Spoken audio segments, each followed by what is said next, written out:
2 महीने का गर्भ है मुझे। अब तो शादी कर लो मुझसे। मानवी जब रवि से बोली तो वह खुश होने के बजाय उल्टा उस पर ही बरस पड़ा। पता नहीं तुम लड़कियों को आजकल क्या होता जा रहा है। सरकार गर्भ निरोधक के नित्य नए तरीकों का लाखों रुपए बर्बाद कर रही है, पर तुम लोगों के कानों पर जूं तक नहीं रेंगती। ऐसे कहकर मैं तो मस्त मौला हूँ, पर तुम तो ध्यान रख सकती थी। रवि अचानक आक्रामक हो उठता है। ये सब सुनकर मानवी का मुंह उतर गया था। फिर वह दूसरे कमरे में चली गई। थोड़ी देर रो लेने के बाद जब उसका जी हल्का हुआ तब उसने रवि को अपने सामने खड़ा पाया।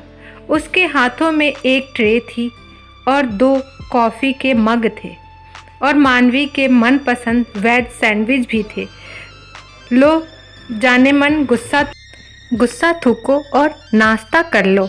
ऐसी स्थिति में भूखा बिल्कुल नहीं रहना चाहिए, और फिर हमारा नन्हा शैतान भी तो भूखा होगा। इतना कहकर रवि ने उसकी तरफ ट्रे बढ़ा दी। वैसे तुम जानते सब कुछ हो, पर अनजान बनने का नाटक करते हो। शायद इसी वजह से मैं तुम्हें दिल दे बैठी थी। इतना कहकर मानवी ने रवि को खींचकर अपने पास बिठा लिया और फिर वे दोनों नाश्ता करने लगे।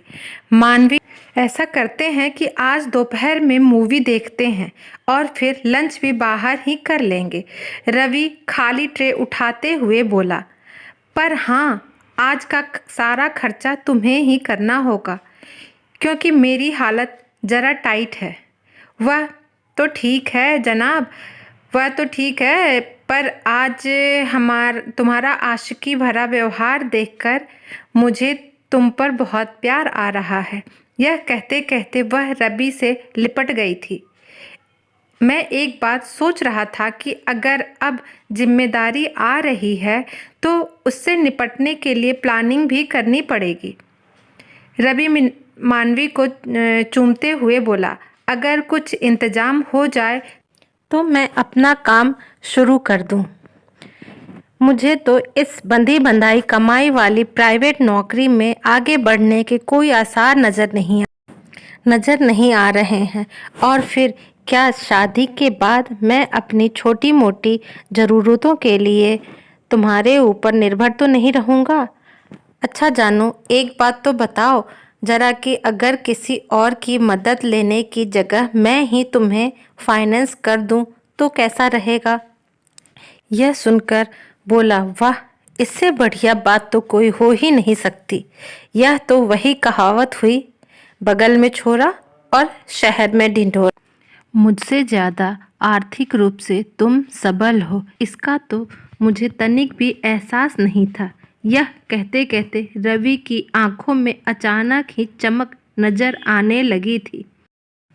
फिर उसने मानवी को अपनी तरफ अचानक ही खींच लिया और प्यार भरे स्वर में उस तो सोच रहा था कि तुम मदद लोगी, पर तुम्हारे पास तो गड़ा हुआ धन है, मेरी छुपी रुस्तम। जनाब, जरा अपनी सोच को ये मेरा गड़ा हुआ धन नहीं है, इधर ध्यान दीजिए, मेरी बात ध्यान से सुनिए। मानवी हंसते हुए बोली, मेरे पास कोई गड़ा हुआ धन नहीं है, बल्कि खून पसीने से कमाए हुए पैसों की बचत है, जिसकी मैंने एफडी करवाई हुई है। आगे की स्टोरी दूसरे वीडियो में। आखिर उस पैसे का रवि ने क्या किया? क्या मानवी ने रवि को पैसे दिए? आगे की वीडियो में देखते हैं।